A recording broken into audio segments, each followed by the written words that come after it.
وحده لا شريك له ونشهد أن سيدنا ومولانا محمدا عبده ورسوله. أما بعد فأعوذ بالله من الشيطان الرجيم. بسم الله الرحمن الرحيم.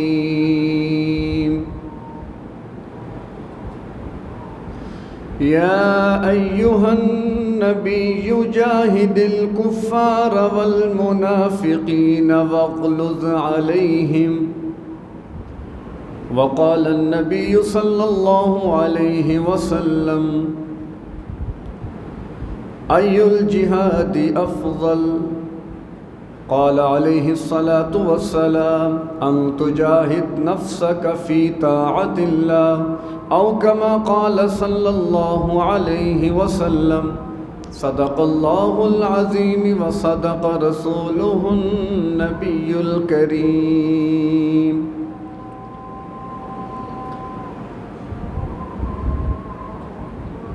معزز سامعین، مطالعہ سیرت النبی صلی اللہ علیہ وسلم کا سلسلہ چل رہا ہے۔ مدنی دور کا آغاز ہے، ہجرت مدینہ کے بعد کا وقت ہے۔ اللہ تبارک و تعالی نے مسلمانوں پر جہاد فرض فرما دیا ہے، تو اسی جہاد کے حوالے سے اہم گزارشات گزشتہ 2 جمعۃ المبارک میں پیش کی گئیں۔ آج اس کی حتمی گفتگو ہے، پھر انشاءاللہ اگلے جمعۃ المبارک سے باقاعدہ سیرت النبی صلی اللہ علیہ وسلم میں غزوات اور وہ جنگیں جو آپ صلی اللہ علیہ وسلم نے جن کا آغاز فرمایا تھا ان کا سلسلہ شروع ہوگا۔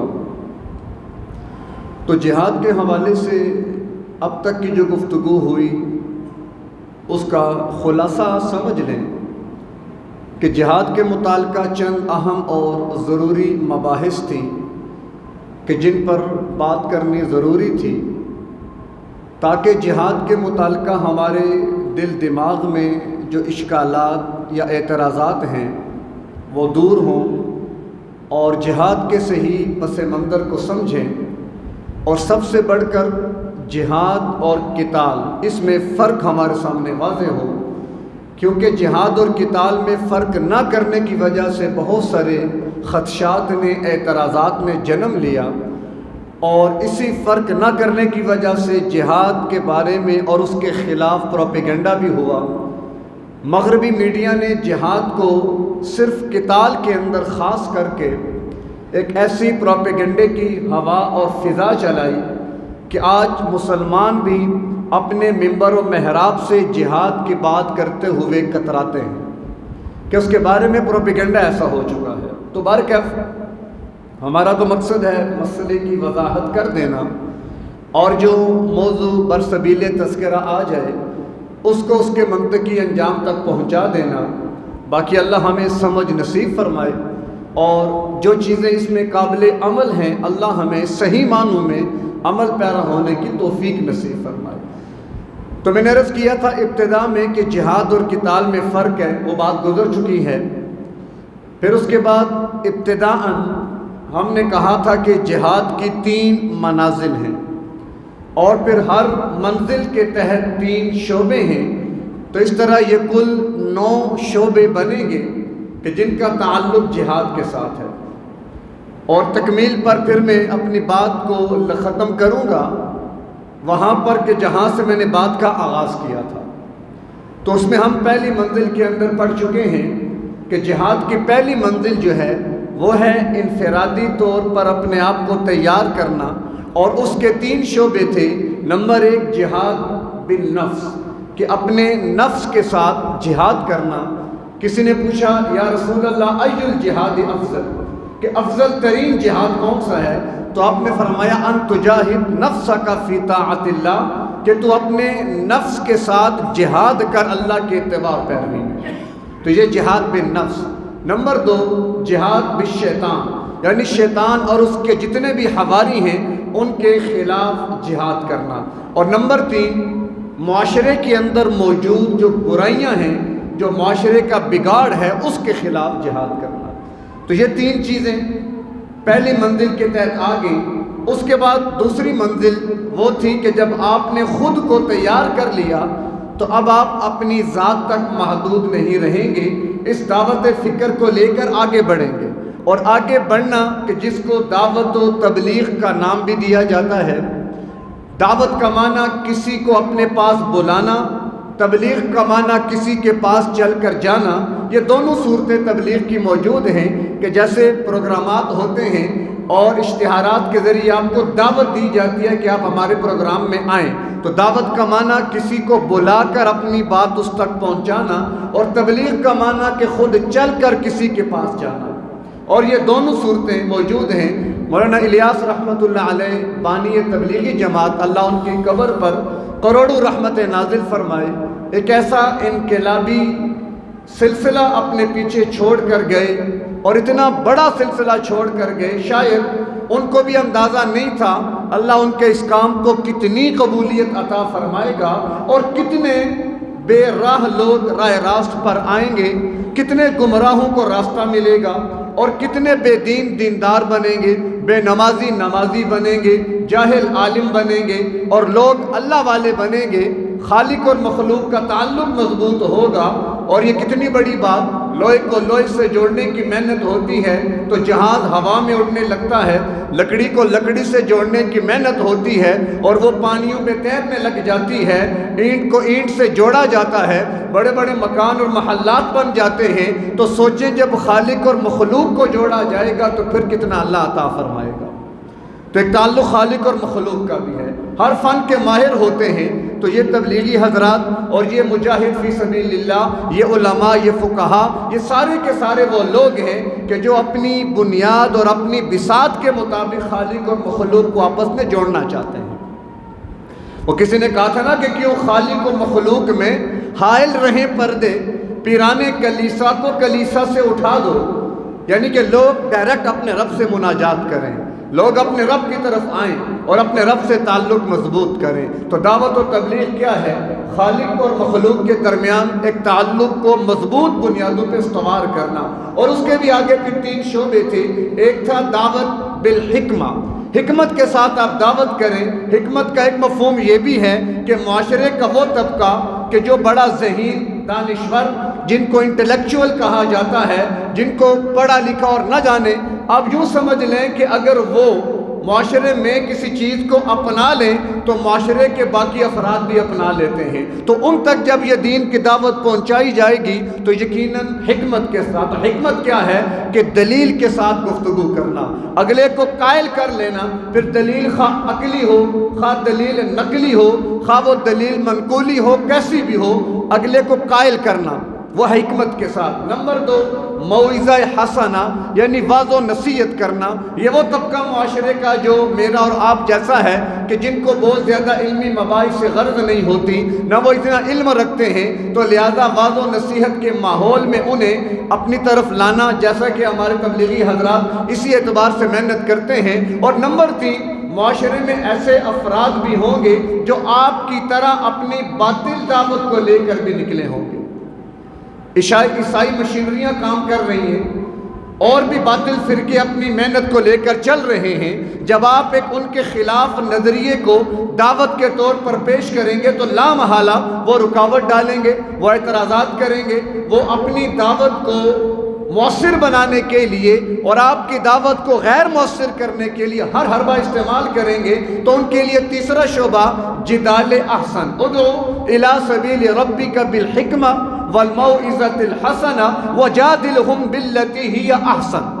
اور ان کے ساتھ پھر اگر بات مجادلے کی آ جائے، مباحثے کی آ جائے، مناظرے کی آ جائے، تو پھر نکل کر ان سے آپ نے بحث بھی کرنی ہے، مناظرہ بھی کرنا ہے۔ ہر مناظرہ برا بھی نہیں ہے اور یقیناً ہر مناظرہ اچھا بھی نہیں ہے۔ بالخصوص آج کے دور میں چونکہ اہل علم نہیں ہے، چند مسئلے یاد کر لیے، چند بحثیں یاد کر لیں، خود کو بڑا سمجھ لیا، چوہے کو پھٹکری مل گئی، وہ بورڈ لگا کے بیٹھ گیا میں بھی حکیم بن گیا ہوں، تو لہٰذا ایسے لوگ بھی ہوتے ہیں کہ جن کو 2-4 مسئلے یاد ہو گئے، اب وہ لوگوں کو چیلنج کرتے پھرتے ہم سے مناظرہ کرو، ہم سے بحث کرو۔ یہ سب فضول ہے۔ اہل علم بیٹھے، مسئلے کے حل کے لیے بیٹھے، بڑے آسان طریقے سے دلائل کے ساتھ مسئلے کو حل کریں، اور جس کا موقف واضح ہو اسے قبول کیا جائے۔ ایسا آج کل ویسے ہوتا نہیں ہے۔ آج کل تو مناظرہ کیوں ہوتا ہے؟ میں نے تو ماننی نہیں ہے۔ اب بچہ اپنی ماں کے پاس آیا، مجھے 1000 روپیہ دو، میرا مناظرہ ہے۔ بیٹا مناظرہ کس موضوع پر ہے؟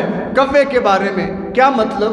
کہ وہ کہتا ہے کوا کالا ہوتا ہے اور میں کہتا ہوں کوا سفید ہوتا ہے۔ ماں نے کہا بیٹا تو ہار جائے گا، ساری دنیا جانتی ہے کوا کالا ہوتا ہے۔ اس نے کہا میں مانوں گا تو ہاروں گا نا، میں تو مانوں گا ہی نہیں، میں کہوں گا میرا کوا سفید ہے۔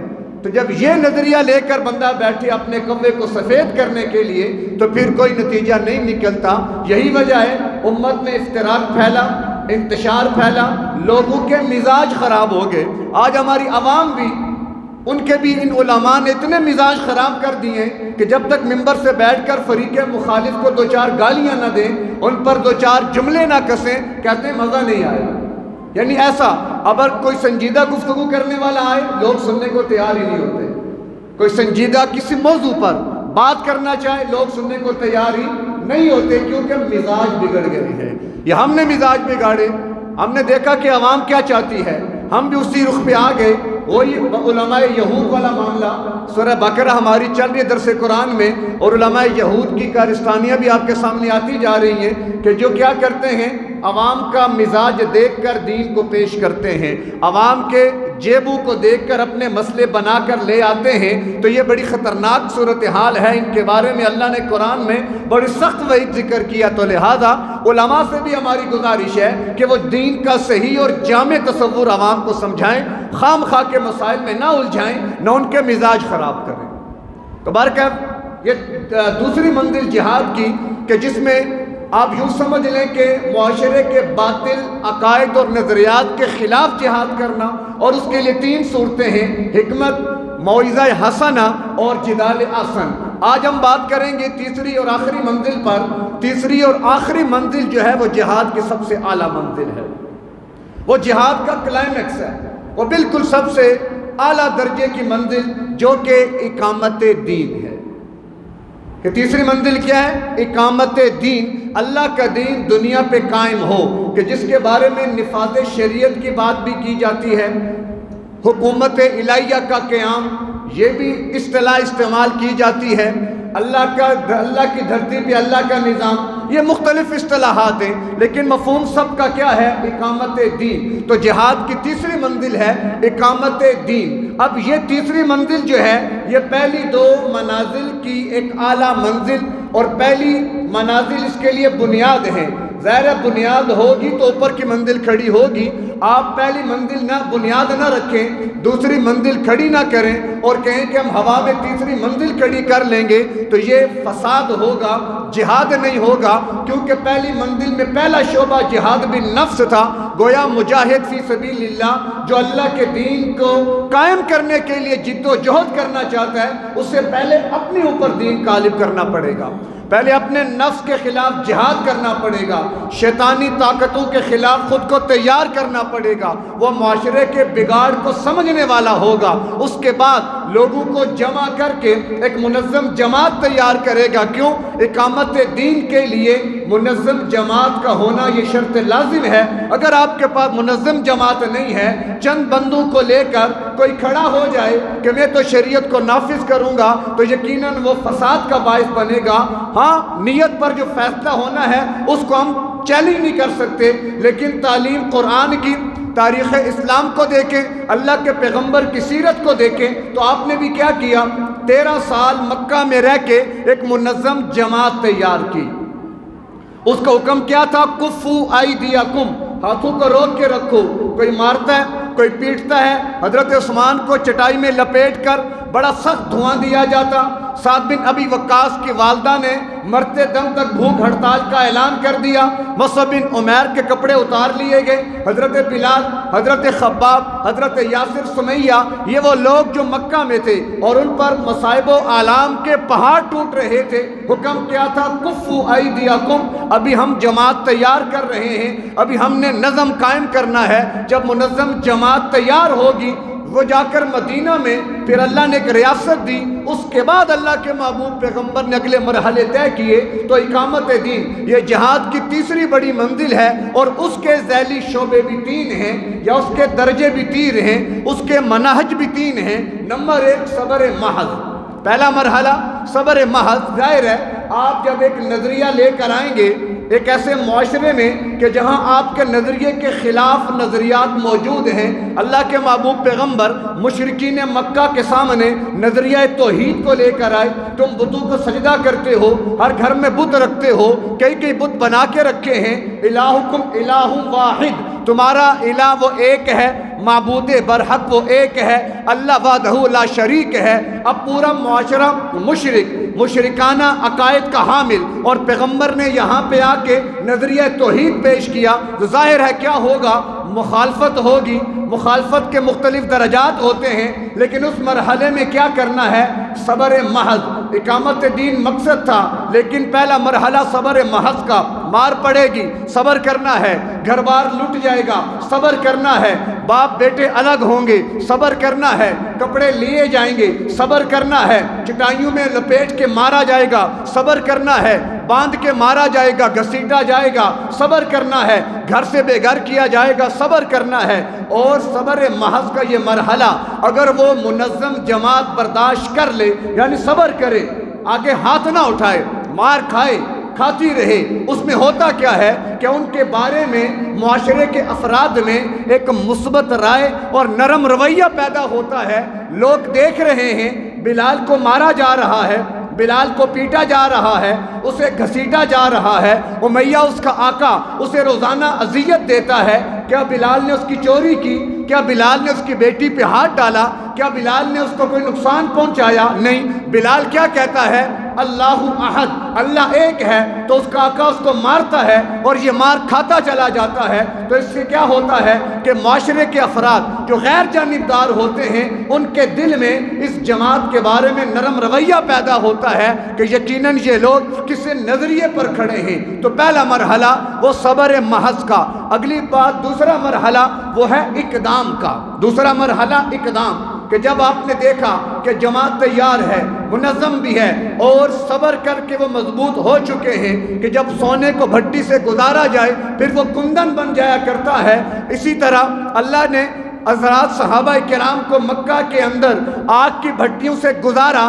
جب وہ مدینہ پہنچے وہ کندن بن چکے تھے، وہ تیار تھے۔ اللہ کے پیغمبر نے دیکھا اب یہ جماعت تیار ہے، پھر آپ نے اقدام کیا۔ کیا کیا؟ تفصیل اگلے جمعے میں آئے گی۔ خلاصہ یہ، آپ نے دستے بھیجے ان کے معاشی بائیکاٹ کرنے کے لیے، ان کو سیاسی طور پر کمزور کرنے کے لیے، اور اسی طرح ان کا معاشرتی بائیکاٹ کرنے کے لیے اللہ کے محبوب پیغمبر نے اقدامات کیے۔ یہ اقدام کا مرحلہ، اور جب یہ اقدام کا مرحلہ ہوگا آپ میدان میں اتریں گے اور اپنی دعوت کو ڈنکے کی چوٹ پر لے کر آئیں گے، تو پھر کیا ہوگا؟ فریق مخالف کبھی چپ کر کے نہیں بیٹھے گا، پھر وہ آئے گا، میدان میں اترے گا، آپ سے لڑنے کے لیے، آپ کے ساتھ مقابلہ کرنے کے لیے، اپنے مفادات کا تحفظ اس کی اولین ترجیح۔ مثال کے طور پر اگر جاگیردارانہ نظام ہے تو اور عہدے پر بھی جاگیردار بیٹھے ہیں، تو وہ کیسے ممکن ہے کہ آپ جاگیرداری کے خلاف نکلیں اور وہ اپنی جاگیرداری کو بچانے کے لیے میدان میں نہ آئیں؟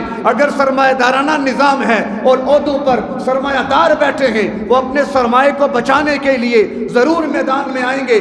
کوئی بھی ہے، کسی بھی نظریے کا حامل اگر وہ سامنے ہے اور آپ اس کے خلاف میدان میں اتر چکے ہیں تو پھر وہ آئے گا، پھر معاملہ ہوگا قتال فی سبیل اللہ کا۔ یہ ہے وہ 9ویں منزل کہ جس میں آپ نے قتال یعنی مسلح جد و جہد کا آغاز کر دیا۔ تو اب میں اپنی بات کو سمیٹتا ہوں۔ میں نے آغاز کیا تھا جہاد اور قتال کے لفظ سے۔ جب بھی جہاد کا لفظ آتا ہے لوگ سمجھتے ہیں کہ جہاد کا معنی تو مرنا مارنا ہے، حالانکہ ہم نے 3 جمعے لگا کر یہ بات واضح کی کہ جہاد کا معنی جو قتال ہے یا جہاد کا درجہ جو قتال کا ہے وہ تو 9ویں نمبر پہ جا کے آئے گا۔ اس سے پہلے 8 منزلیں اور طے کرنی ہیں۔ تو گویا کہ یہ 9 کی 9 تفصیلات جہاد کی ہیں۔ نفس کے خلاف یہ بھی جہاد، شیطان کے خلاف وہ بھی جہاد، معاشرتی برائیوں کے خلاف وہ بھی جہاد، دعوت اللہ حکمت کے ساتھ وہ بھی جہاد، واضح حسن کے ساتھ وہ بھی جہاد، جدال آسن وہ بھی جہاد، صبر محض وہ بھی جہاد، اقدام وہ بھی جہاد، اور اب جا کر قتال وہ سب سے اعلیٰ منزل جہاد کی۔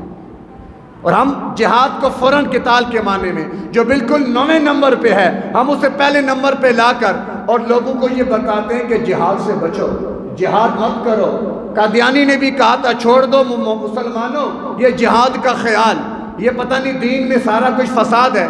سب سے پہلے اسی نے ضرب لگائی کہ جہاد شہاد کو دو چھوڑو، یہ سب فضول باتیں ہیں۔ پھر وہ نظریات پنپنے لگے جو کہ ان کے پیچھے مغرب موجود تھا، مغربیت موجود تھی، اور آج تک 1923 تک اگر عالمی طاقتوں کو دیوار کے ساتھ لگائے رکھا تو جہاد نے، اسلام کو غلبہ دیے رکھا تو جہاد نے، اور جب سے امت نے جہاد کو چھوڑ دیا ہم ذلیل ہو گئے۔ اذا ترکتم الجہاد فسلط اللہ علیکم الذلہ، اگر تم جہاد کو چھوڑو گے اللہ تم پر ذلت کو مسلط کر دے گا، تم ذلیل ہو جاؤ گے، کیونکہ جہاد میں عزت ہے، جہاد میں عروج ہے۔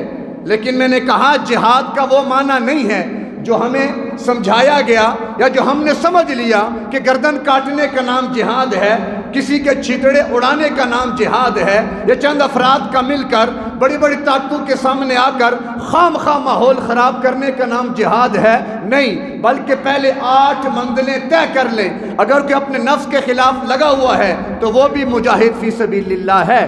اللہ کا قرآن بھی کہتا ہے، اللہ کے نبی کا فرمان، صحابہ نے پوچھا ای الجہاد افضل، یا رسول اللہ بہترین جہاد کون سا ہے؟ آپ نے کیا فرمایا؟ ان تجاہد نفسک فی طاعت اللہ، تو اپنے نفس کے ساتھ اللہ کی راہ میں جہاد کر۔ اپنے نفس، ہمارا بڑا دشمن کون ہے؟ وہ قتال تو بڑے دور کی بات، پہلے ہم نے خود کو تیار کرنا ہے نا، کیونکہ میدان جہاد یا قتال فی سبیل اللہ کی عام بات نہیں ہے، وہ مردوں کا میدان ہوتا ہے، مردوں کا، عورتوں کا نہیں۔ وہاں پر ہم جیسے بظاہر تو مرد نظر آتے ہیں لیکن حقیقت میں ہمارے رویے عورتوں جیسے بن چکے ہیں۔ ہمیں موت سے ڈر لگنے لگ گیا ہے، ہم مرنے سے بھاگتے ہیں، گھبراتے ہیں۔ اور جہاد یا قتال تو نام ہی کس چیز کا ہے کہ اپنی جان کو لے کر اور اپنے مال کو لے کر اللہ کے راستے میں نکلو، اللہ کے دین کی سربلندی۔ تو میں عرض یہ کر رہا تھا کہ جہاد کی تیسری منزل وہ اقامت دین ہے۔ اس کا پہلا مرحلہ صبر محض، نمبر 2 اقدام، نمبر 3 مسلح جد و جہد۔ جب یہ مرحلے طے ہوں گے تو پھر پوری دنیا پہ یا جہاں تک ہوگا اللہ کا دین قائم ہو جائے گا۔ تو گویا جہاد کی سب سے اعلیٰ منزل وہ قتال ہے، اور جہاد کا سب سے اعلیٰ مقصد جو ہے وہ اللہ کے دین کا دنیا پہ غالب کرنا ہے، اللہ کے دین کا دنیا میں غالب کرنا ہے۔ یہ جہاد کی سب سے بڑی منزل، اور جتنے بھی اللہ تبارک و تعالیٰ نے انعامات کے وعدے فرمائے، شہداء کے فضائل بیان فرمائے، ان کو دنیا میں جنت کی بشارتیں دیں، ان کو کل جنت میں بھی اللہ تبارک و تعالیٰ اتنا پروٹوکول دیں گے کہ میں اور آپ، اللہ مجھے اور آپ کو شہادت قبول کی اللہ توفیق عطا فرمائے، مقبول شہادت۔ ہم آمین کہتے ہوئے بھی ڈرتے ہیں کہ قبول ہی نہ ہو جائے، کہیں دعا قبول ہی نہ ہو جائے۔ مرنا پھر بھی ہے، اینما تکونوا یدرککم الموت ولو کنتم فی بروج مشیدہ۔ اللہ فرماتا ہے تم جہاں کہیں بھی جاؤ گے موت تمہیں آ لے گی، تم بڑے بڑے قلعوں کے اندر چلے جاؤ۔ ان الرزق لیطلب العبد کما یطلب اجلہ، اللہ کے نبی نے فرمایا کہ رزق اور روزی تمہیں ایسے تلاش کر لیتی ہے جیسے تمہیں موت تلاش کر لیتی ہے۔ تو نہ ہم رزق سے بچ سکتے ہیں اور نہ موت سے بچ سکتے ہیں، لیکن کیا ہی خوب ہے وہ موت کہ جس پر خود موت کو بھی فخر ہو، کہ فرشتوں کو بھی فخر ہو، کہ وہ موت جو حضرات صحابہ کی تھی، کہ جو میدان جہاد میں موت کی تلاش میں نکلا کرتے تھے کہ کہیں ہمیں موت ملے کیوں۔ الجہاد مختصر طریق الجنہ، کہ جنت میں پہنچنے کا سب سے مختصر ترین راستہ وہ قتال فی سبیل اللہ کا ہے، کہ اللہ کے راستے میں نکلو اللہ کے دین کی سربلندی کے لیے۔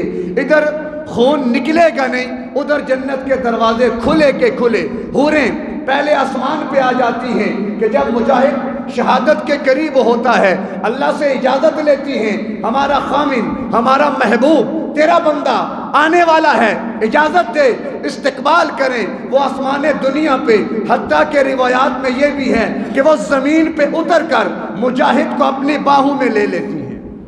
کئی ایسے مجاہدین بھی دیکھے گئے کہ بوقت شہادت ان کے بازو یوں ہو گئے تھے، اس طرح ان کو کئیوں کے لاشیں جب نکالے گئے تو وہ ایسے سینے پہ ہاتھ رکھے ہوئے تھے۔ یہ کیا ہے کہ جنت کی حوریں آتی ہیں، ان کے سر کو سہلاتی ہیں، ان کے خون کو صاف کرتی ہیں، گرد و غبار کو ہٹاتی ہیں، انہیں اپنی باہوں میں لیتی ہیں۔ یہی تو وجہ ہے کہ وہ سکون راحت کا وہ مقام ہوتا ہے کہ یہ مجاہد، یہ شہید فی سبیل اللہ جنت میں چلا گیا، اور جنت میں جا کر سب کچھ پا کر پھر بھی وہ ایک چیز کی خواہش کرتا ہے۔ وہ خواہش کس چیز کی کرتا ہے کہ یا اللہ ایک مرتبہ اور دنیا میں بھیج کہ تیرے راستے میں شہادت کا جو لطف ملا تھا وہ جنت کی کسی نعمت میں نہیں۔ ہمیں بار بار عبداللہ بن حذافہ نے کیا کہا جب آگ ابلتے تیل کے پاس کھڑا کیا، ابھی تمہیں گرانے لگے ہیں، آنکھ میں آنسو آ گئے۔ روم کا بادشاہ سمجھا کہ ڈر گیا، کہا لے آؤ اس کو پیکج دو۔ تو عبداللہ بن حذافہ نے کہا یہ مت سمجھو کہ میں موت کے ڈر سے رویا ہوں، میں تو ایک احساس سے رویا ہوں کہ ایک ہی جان ہے، ابھی اللہ کے لیے قربان ہوگی، کاش ہر بال کے بدلے جان ہوتی، ایک ایک کر کے اللہ کے لیے قربان کر دیتا۔ جان دی ہوئی اسی کی تھی، حق تو یہ ہے کہ حق ادا نہ ہوا، احساس علم دل سے جدا کر نہ سکے ہم، اے یار تیرے غم سے وفا کر نہ سکے ہم، زندہ ہی چلے آئے تیرے یار سے کیفی ایک فرض محبت بھی ادا کر نہ سکے ہم۔ تو یہ کیا زندگی ہے؟ تو اللہ کے لیے مرنا سیکھیں، اللہ کے لیے۔ اللہ بڑی کریم اور رحیم ذات ہے۔ اللہ نے جہاد فرض کیا، میں تفصیل میں جانے کا ٹائم نہیں ہے کہ میں اسی موضوع کو لے کر چلتا رہوں تو پھر پورا سال اسی جہاد کو ہی ہم چلاتے رہیں گے کہ اللہ نے اس میں ہمارے لیے کیا کچھ رکھا ہے۔ آج دیکھ لینا پوری امت مسلمہ جہاد کو چھوڑ بیٹھی ہے، نہ اپنے نفس سے جہاد ہو رہے۔ نفس کو ہم نے کیا کیا؟ یہ ربیع الاول کا مہینہ، یہ ساری تفصیلات ذہن میں رکھیں اللہ کیا چاہتا ہے۔ نفس کے خلاف جہاد، شیطان کے خلاف جہاد، معاشرتی برائیوں کے خلاف جہاد، حکمت کے ساتھ جہاد، واضح حسنہ کے ساتھ جہاد، جدال آسن کو لے کر چلو، صبر کا دامن تھامو، اقدام کے مرحلے تک پہنچو اور اتر جاؤ میدان میں۔ یہ اللہ ہم سے چاہتا ہے کہ میں اپنے پیغمبر کو مشن دے کر بھیجا ہے۔ 3 جگہ سورہ فتح میں، سورہ توبہ میں، سورہ صف میں اللہ نے بیان کیا وَالَّذِي أَرْسَلَ رَسُولَهُ بِالْهُدَى وَدِينِ الْحَقِّ لِيُظْهِرَهُ عَلَى الدِّينِ كُلِّهِ کہ پیغمبر کو بھیجا، دین حق دے کر بھیجا تاکہ تمام ادیان باطلہ پر اس دین کو غالب کرے۔ یہ اللہ کے محبوب پیغمبر کی دنیا میں آمد کا مقصد تھا۔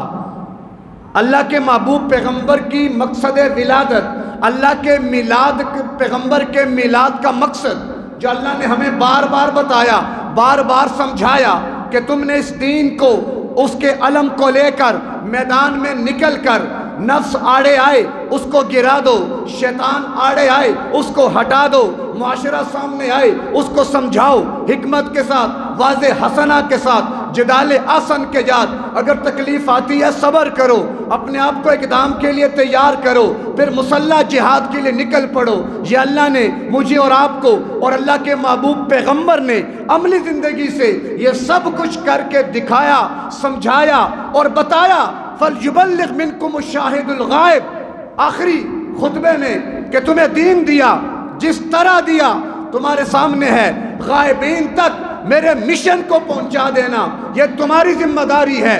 مشن پہ جان لٹا کر آؤ گے تمہیں سینے سے لگاؤں گا، اگر مشن پر جان قربان کر کے آؤ گے اپنے ہاتھوں سے حوض کوثر کے جام پلاؤں گا، اپنی ذمہ داری پر پل صراط سے گزاروں گا، میزان پہ کھڑا ہو کر تمہاری سفارش کروں گا، میں تمہیں جنت کی راہ دکھاؤں گا، جنت میں پہنچا کے آؤں گا۔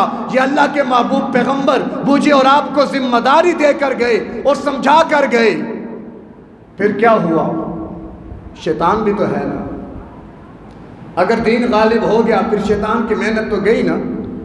میں نے شروع میں عرض بتایا تھا آپ کو کہ شیطان نے اللہ تبارک و تعالیٰ سے یہ موقع اور وقت اور مہلت لی ہے کہ مجھے قیامت تک رکھیے۔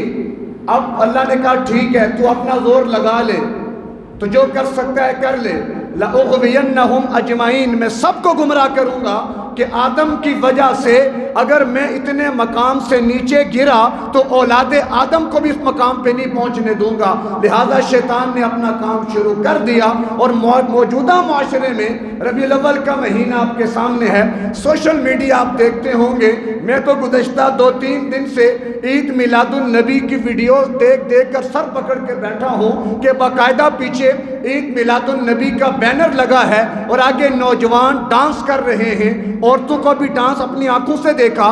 یہ کوئی میں مسلکی بنیادوں پر بات نہیں کر رہا، میں نے بہت پہلے آپ کو بتایا تھا میں کسی مسلک کا قائل نہیں ہوں، میں اسلام کی بات کرتا ہوں، ایمانیات پر بات کرتا ہوں۔ مسلک کی دعوت میرا مزاج نہیں ہے، ایمان اور اسلام کی دعوت وہ ہماری دعوت فکر ہے، اور اس پر ہم چیلنج بھی دے سکتے ہیں کہ آئیں مسلک کو بالائے طاق رکھ کر اگر اسلام کو سمجھنا ہے تو آ کر بیٹھیں۔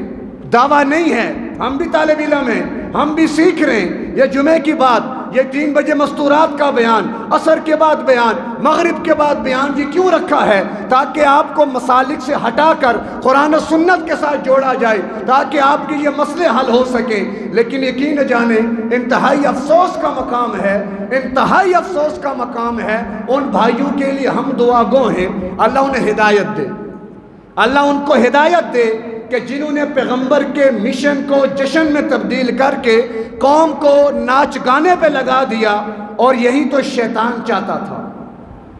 شیطان کا مقصد کیا تھا؟ کہ میں اس امت اور ذریت کو بہکاؤں گا، اجلب علیہم بصوتی کا، میں اپنی آوازوں کے ذریعے۔ یہ موسیقی کیا ہے؟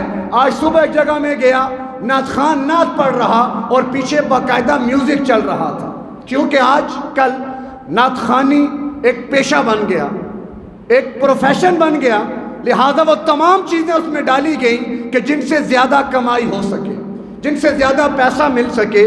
ہم اہل سنت والجماعت کا یہ عقیدہ اور نظریہ ہے، اللہ کے محبوب پیغمبر کی نعت یہ عبادت ہے، اللہ کی سنت ہے، اور اس عبادت اور اللہ کی سنت کو بھی شیطان نے کیا کر دیا؟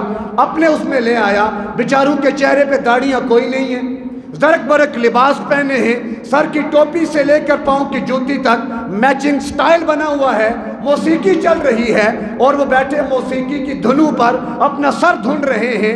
اس سے بڑھ کر بڑا المیہ سوشل میڈیا پر خواتین کے پروگرامات کی پوسٹیں چل پڑی ہیں، 10-12 خواتین کے فوٹو، ان کی تصاویر، اور کس بنیاد پر محفل میلاد ہوگی؟ تو مجرم ہیں وہ لوگ کہ جنہوں نے اس کو عید کا نام دیا۔ کیوں؟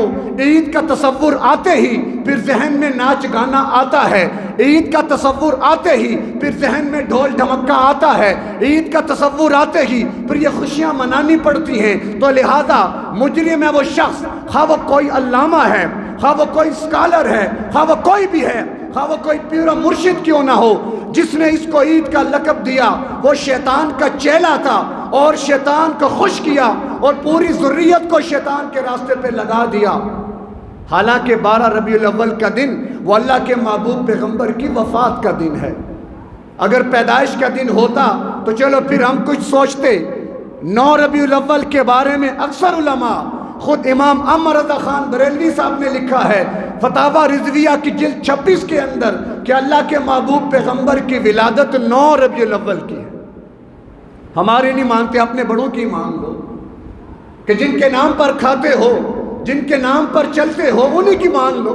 وہ تو فرما رہے ہیں کہ 9 ربیع الاول کی ولادت ہے، 12 تو وفات کا دن ہے، اور وفات کے دن جشن منانا ہر ذی عقل ذی شعور سمجھ سکتا ہے کہ یہ کس کا کام ہوگا، یہ کس کا رویہ ہوگا کہ اللہ کے محبوب پیغمبر۔ اب وہ تو ہمیں کیا سمجھاتے ہیں؟ نثار تیری عید پر ہزاروں عیدیں ربیع الاول، جہاں میں سوائے ابلیس کے جہاں میں سبھی تو خوشیاں منا رہے ہیں، یعنی سوائے ابلیس کے، حالانکہ اصل تو ابلیس خوشی منا رہا ہے، اپنے بڑے کو سائڈ پہ کر دیا۔ یہ بھی ایک سیاسی چکر ہوتا ہے نا کہ اپنا الزام اوروں کے سر دھر دو تاکہ خود کو سیو کر سکو۔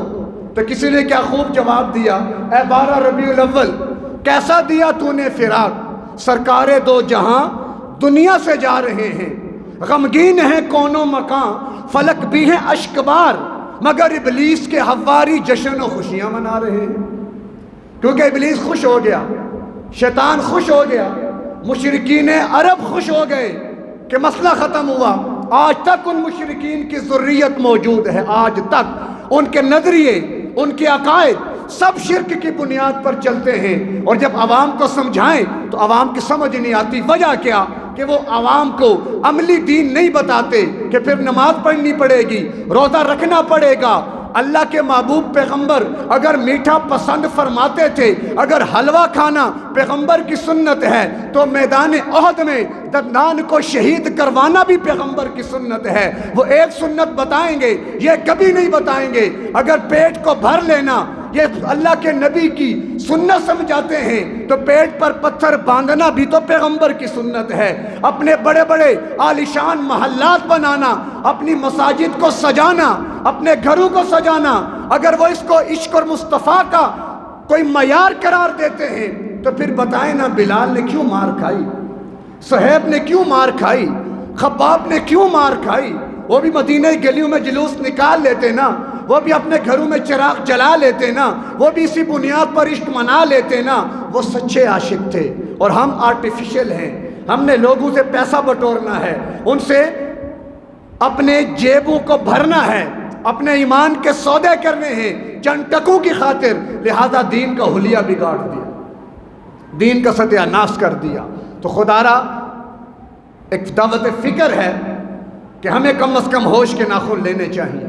یہ گلیاں بازار سجائی ہوئے، کاش پیغمبر کی سنت سے اپنے آپ کو سجا لیتے تو اس سے اللہ کے نبی زیادہ خوش ہوتے، بجائے یہ کہ ہم گلیاں سجائیں، محلے سجائیں۔ یہ ایک مسئلہ شرعی ذہن میں رکھیے گا کہ گلیاں محلے سجانے پر ثواب کوئی نہیں ملے۔ ثواب کا تعلق شریعت کے ساتھ ہے، ثواب کا تعلق عمل مسنون کے ساتھ ہے، ثواب کا تعلق دین کے ساتھ ہے۔ جو چیز دینداری نہیں ہے، شریعت نہیں ہے، مزاج شریعت نہیں ہے، اس پر ثواب کی نیت سے اگر ہم گھروں کو سجائیں گے تو یہ بجائے ایک ثواب کے الٹا گناہگار ہوں گے، کیونکہ ہم نے بے دینی کو دین قرار دے دیا۔ اور میرے پاس اتھارٹی نہیں ہے اس چیز کی، میرے پاس نہ کسی علامہ کے پاس، نہ کسی بڑے پیر مرشد کے پاس اتھارٹی نہیں ہے کہ وہ اجر و ثواب بانٹتا پھرے، جنت کے ٹکٹ بانٹتا پھرے۔ یہ اتھارٹی اللہ کے پاس تھی، اللہ کے محبوب پیغمبر کے ذریعے اب قرآن میں موجود ہے۔ لہٰذا اب کوئی بھی معاملہ کرنا ہے تو قرآن سے پوچھ کر، اللہ کے نبی کی سنت کو دیکھ کر، جو قرآن و سنت سے ٹکرا گیا پاؤں کی جوتی کی نوک پہ رکھ کے اڑا دیں، اور جو قرآن و سنت کے دائرے میں آ گیا اسے سینے سے لگا لیں۔ یہی مزاج شریعت ہے، یہی اللہ ہم سے چاہتا ہے۔ تو لہٰذا رسوم و رواج اور بدعات سے اپنے آپ کو پاک کریں، عملی مسلمان خود کو بنائیں، عملی دین کو اختیار کریں۔ اللہ عمل والے چاہتا ہے، اللہ کے پیغمبر عملی مسلمان چاہتے ہیں۔ انہوں نے عملی فوج تیار کی، عملی لوگ تیار کیے، تب جا کے دین یہاں تک پہنچا۔ اور آج ہم نے دین کو خرافات میں تبدیل کر دیا، آج ہم نے دین کو بدعات کی نظر کر دیا۔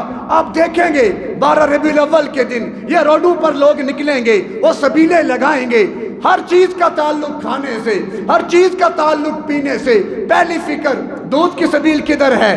ہاں جی، شربت کی سبیل کدھر ہے؟ وہ حلیم کہاں دیکھو، بریانی کدھر دیکھو۔ این اسی موقع پر مسجد کے باہر سٹیج لگا ہوگا اور بڑا بڑا ہلا گلا ہوگا، این نماز کا وقت ہوگا۔